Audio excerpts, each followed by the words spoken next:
Gulmir a 2 ans et pèse tout juste 5 kilos, la moitié du poids idéal pour son âge.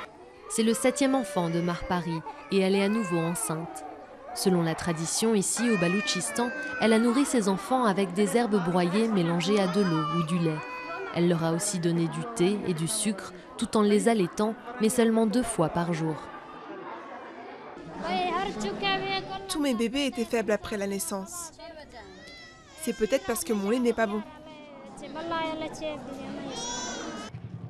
Une idée souvent fausse, pourtant très répandue dans cette province, la plus pauvre du Pakistan. Mais les cas comme celui de Gulmir ne sont pas cantonnés au Baloutchistan. 44% des enfants du pays souffrent de retard de croissance, l'un des taux les plus élevés au monde. Petite taille, développement incomplet du cerveau, risque de maladie cardiaque ou diabète, les conséquences sont souvent irréversibles.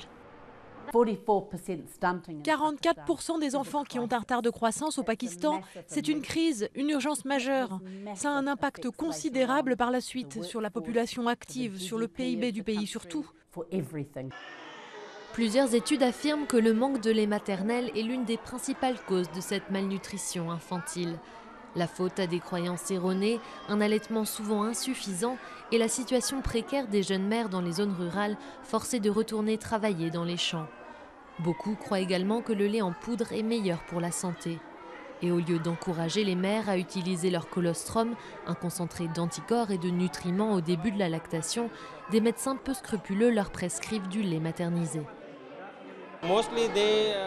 La plupart de ces docteurs conseillent les mamans, mais dans leur intérêt à eux.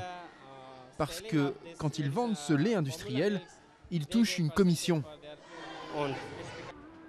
Un danger de plus pour les nouveau-nés, car dans beaucoup de familles pauvres, on n'utilise qu'une cuillerée de poudre par biberon, trop souvent mélangée à de l'eau non potable. Seul un tiers des mères pakistanaises allaitent exclusivement leurs enfants pendant leurs 6 premiers mois, comme le recommande l'Organisation mondiale de la santé.